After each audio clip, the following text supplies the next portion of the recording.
You ever hit that bed? What's that? Definitely not. I don't know if I've ever hit a public dance move in my life. Uh, and that is Shedeur and Joe Flacco. Acting a little crazy during practice. Y'all know what it is. Welcome in. It's your boy Snacks back with another banger. And you know how we do. Before we get started, we got to shout out you, the people, the viewer, for taking the time out and watch this video. And while you're here, make sure you hit the like button, hit the subscribe button, and don't forget to leave your comments in the comment section. As always, we shout out our regular people, the CU aunties, the new members to the channel. Make sure you can join the member section. And we're going to start back dropping members only videos and other things. Don't forget to leave your comments because the comment section just be jumping. After every video, I just take a little time and get in the comment section and enjoy the conversation because it's a hell of a conversation you guys have in the comment section. But let's get started because this is probably the only video that drops today because your boy is hella busy. Let's go.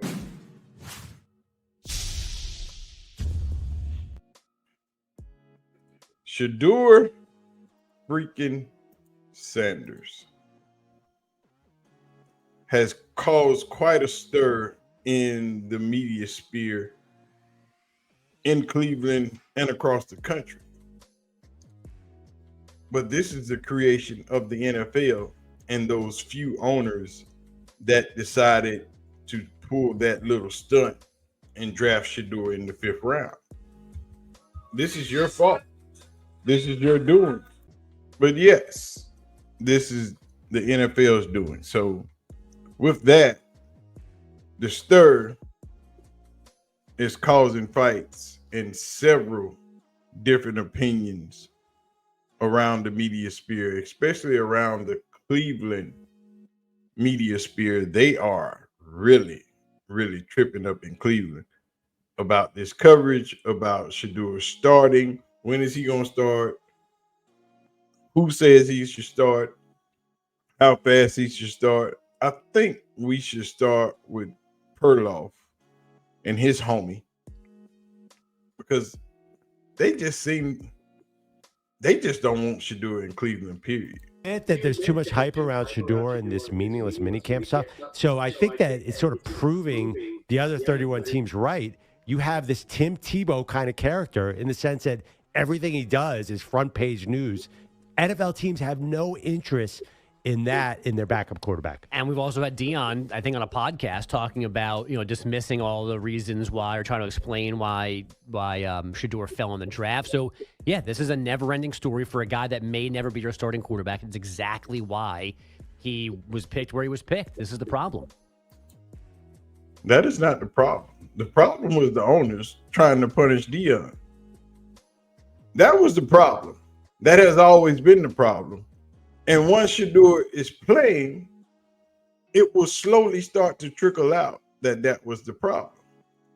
But award-winning writer Andrea Kremer had a really funny insight on Dion and his choice of speaking during the draft process. See, people are starting to come out the woodworks now with an opinion about Dion and Shedeur. Now, this is Andrea Kremer on the NFL Network. And never mind. It's the very, very simple answer is not a newsflash. Dion will be Dion. In other words, what you're getting looking ahead and the amount of involvement that he may have with his son. I hate to quote another former head coach, Bill Belichick, but it is what it is. And with Dion, obviously we know he's the only head coach Shedeur has ever had at any level. Certainly Dion pointed out that Shedeur has had multiple offensive coordinators. But right now, Shedeur, if he's going to rise from the 5th round pick status in a very crowded quarterback room in Cleveland, he needs to focus on himself. Cut out all the noise, which may include his dad, and that may not go over great with his dad. But at some point, I think the closest comp that I have is Archie Manning and Eli. Obviously, we know Archie, was very involved in Eli's drafting process. But once Eli ended up in New York, you didn't hear from Archie. Now, it's a little bit different because Archie didn't coach Eli the way Deion did. But at some point, you got to let the kid get out on his own, make the mistakes he's going to make. You can watch the film and you're still going to post on Instagram. Deion's already done that even after just a few throwing sessions that we're seeing here. But at this point, and the other thing you have to remember is that Deion and Bill Musgrave, who is the Browns quarterback coach, were teammates on the 1994 49ers Super Bowl championship team. So they have, maybe, Deion is going to be DMing and texting Musgrave about certain things. But in my opinion, Deion, do what's best for your kid. Prove it on his own. Don't make things more difficult for him, for Kevin Stefanski, and for the new offensive coordinator, Tommy Rees in Cleveland. But why? Well, what's the problem with Deion being involved in his son's life? Yes, Deion has a bigger platform than the Manning family. The Mannings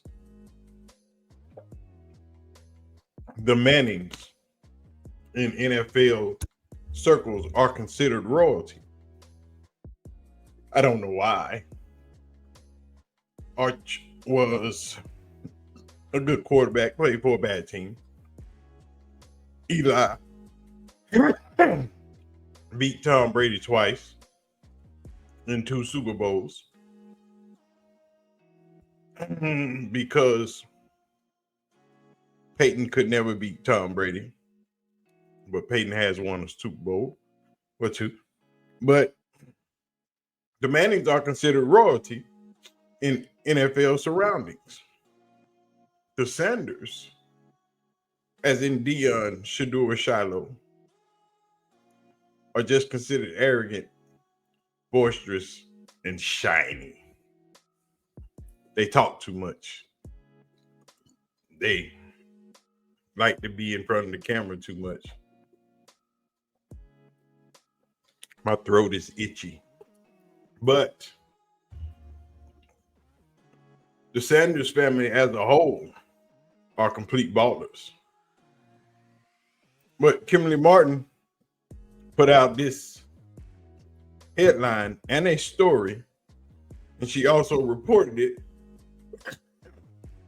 on ESPN that there are people inside the Browns facility that believe Shedeur can 100% be the starting quarterback in Cleveland. And OJ at the Ultimate Cleveland Sports Show, he has an awful take. But, it takes G. Bush to break it down. Break this down.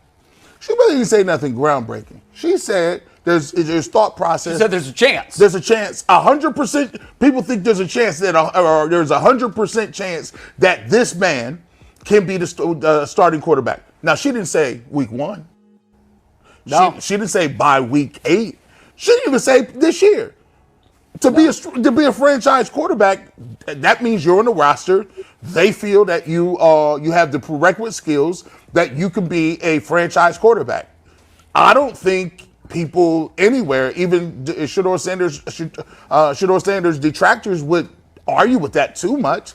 They see that he can throw the ball and he has some skill set. It's just all about when he's going to get an opportunity to play. Right now, he's not receiving the first team reps, which is not to say that he's not going to be getting them or are getting them behind closed doors. But I think that this is a no-brainer. Like, why would the Cleveland Browns wouldn't have, if they didn't think that he was going to be a guy that possibly could be a franchise quarterback, why draft him after you took Dylan Gabriel? You should have just rolled with Dylan Gabriel and said, all right, well, we cool what we got. The reason they went and moved up to take him was for the fact that A lot of people still believe that he had first, second round talent. He was one of the best quarterbacks in his draft. And they believe that he can, he got some talent, he can spin a football. So I don't think this is groundbreaking. I think this is what people think. I mean, it's not too far off base from what he's shown so far. And at the end of the day, it doesn't say when, how, where, when, or where. It just says people think that he could be a starting quarterback. Now, G. Bush always knows how to break it down, especially when sitting next to Jay with his spiteful ass on the Ultimate Cleveland Sports Show. But Bill Musgrave has been said to be seen with Shedeur all the time. They're hardly inseparable right now. And even though Shedeur was on his own practice field, doing 7-on-7s by himself, Bill Musgrave, the quarterback coach of the Cleveland Browns, was with him the entire time. So either you getting Shedeur ready and making sure he's getting a lot more reps than everybody else, getting him ready for the season to start, getting him ready for the training camp stuff, or you think he sucks. And I don't think it's the latter. But Bill Musgrave thinks very, very highly of Shedeur. Loves Shedeur for what he is.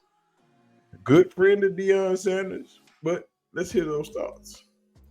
Start with Dillon Gabriel. More starts than anybody in college football history, more passing touchdowns than anybody in college football history. You're already smiling. Oh, yeah. You just talk about a body of work. Yeah, he's got it. Yeah, he's seen a lot and made a lot of great plays, made mistakes that he's learned from. So that's the key, is getting out there and being able to do it. And both our young guys have had a lot of time on task at the college level. Yeah, and then there's Shedeur, who has made some beautiful throws. Dillon has as well. So much it's just interesting, the path that led to him being a Cleveland Brown. I think we're certainly better off for it. What's he been like since he's been here? And certainly, yesterday effective in the red zone. What's he shown you, in that room? They've done a nice job. Both guys, I think, are becoming more comfortable every day, in our language, in the way that we huddle. Because right. They haven't called plays. Not a lot of huddles in college and high school, which is good. It's not the college's responsibility to get these guys ready for the NFL. They're responsible for lighting up the scoreboard and winning games. Yeah. So there's no skin off anybody's nose. We're just trying to get them ready to call some plays, get ready with the language, present in an orderly manner, of course, and do the right thing once they get to the line of scrimmage. And they're making strides to do that every day. I don't know the last time there was really kind of a pure quarterback competition in the National Football League.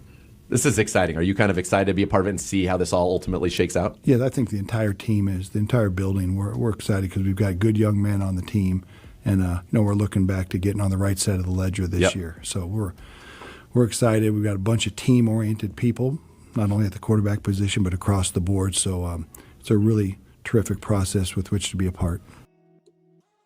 But we're not done. It's getting very, very spicy in Cleveland. Because we got to pull a hater into the situation. And there is maybe no bigger hater of Shedeur Sanders than Tony Grossi. And Tony Grossi really doesn't like all this coverage.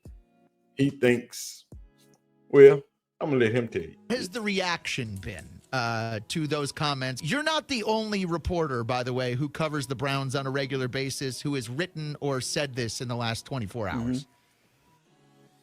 Yeah, no, I haven't heard from anybody, actually. We didn't get together yesterday. There was no media availability at the Browns, and I don't mean to disparage anyone. I just really believe in what I said, that the media are not doing Shedeur, well, they're doing him a disservice by overinflating where he's at right now. He's a developmental quarterback, just like Dillon Gabriel is. He's not a franchise quarterback. And I think the Browns recognize that and are, taking their time in teaching them the way of their offense. Overinflating expectations are just not good. I think it's fine to like him and to hope for him to be the guy and to get excited when you see him. I take offense to the reporting that he's clearly going to be the number one starter or he's clearly the top backup when he clearly is not. And Tony Grossi with all the hate in his heart. And I understand it and I get it that, yes, Shedeur was drafted in the 5th round. Yes, he's supposed to be behind Dylan Gabriel. Yes, he's supposed to be behind Flacco and Little Hands. But let's be truthful about the situation. Shedeur Sanders is not a 5th round quarterback. He is more than likely the best quarterback on that roster. And as they talk about it more and more in Cleveland, people are seeing that Shedeur belongs in that top tier of the quarterbacks in Cleveland. Q Myers of ESPN Radio and a radio host in Cleveland also thinks Shedeur Sanders is actually going to end up earning the job, but it's going to be tough because he's a 5th round pick, and reps are going to be very limited in practice. So he's going to have to get in there, probably do some extra work. But the way I look at it, I mean, Flacco's the old dude. He's the guy that at least is, familiar with what he can do. So he's the vet. He'll go in there and probably be QB1 at first, and then let the 2 youngsters battle it out, right? Kenny Pickett, I think we all know who he is. So, okay, you could throw him in the mix if you want to, but I think it really boils down to who has more juice, Dylan Gabriel or Shedeur Sanders. And I think it's Shedeur. I've thought that since day one. I'm surprised that he dropped to round 5, but you know how that goes. So there you go. I think that the Browns are in a really good situation with their quarterbacks. Yeah, and they so hyped in Cleveland that they starting to fight on the radio about what Shedeur is and what he isn't, when he should start or if he should even start. 92.3 The Fan. They going hard in the paint. Want him to have a chance to succeed, and it's too much too soon. He seems like a good young kid. I hate the crap that people are laying on him. I want what's best for Shedeur Sanders, and starting him week 1 at home against the Cincinnati Bengals is reckless. So it's Shedeur a Sanders reckless thing to do. So of course, in my scenario, Shedeur Sanders looks amazing in the preseason games, and the Eagles are coming off the practice field in their dual practice, right? They're coming off the practice field saying that dude's got it, and Ken's gonna say, "Shh, shh, wet blanket alert." Wet blanket alert. Yep. Whatever you do, he can't start. I want what's best for him. Like, would you have done that with Jaden Daniels last year in Washington? Of course you wouldn't. That's so silly. Overall. You said you thought he should go number 2 overall. He was number 2 overall. You said Shedeur should go number 2. But now today, for the sake of this argument, he's a 5th round pick. And he's Brock Purdy all of a sudden. Because they're supposed to be the ones. Get a handle over your arguments. They're supposed to be the ones that know better than me. He went number 2 overall. There's proof there with Jaden Daniels. This guy fell to the 5th round, and they took a guy before him that doesn't have any of the intangibles that a lot of people think would be an NFL quarterback. So, if they took a guy who people were going, what? I just don't believe anything I'm hearing right now. Yeah.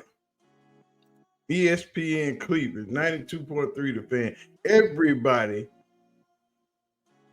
it's just all over the place in Cleveland. They love him. They hate him. They want him to start. They don't want him to start. When should he start? What we gonna do is the question. The question is, the answer is, you got the best quarterback in the draft. The question is, will your leadership, meaning your head coach and your general manager, be able to swallow their pride and say, we messed up? We wasted a 3rd round pick on Dylan Gabriel, and Shedeur Sanders is the best quarterback we got in our locker room. That's the question.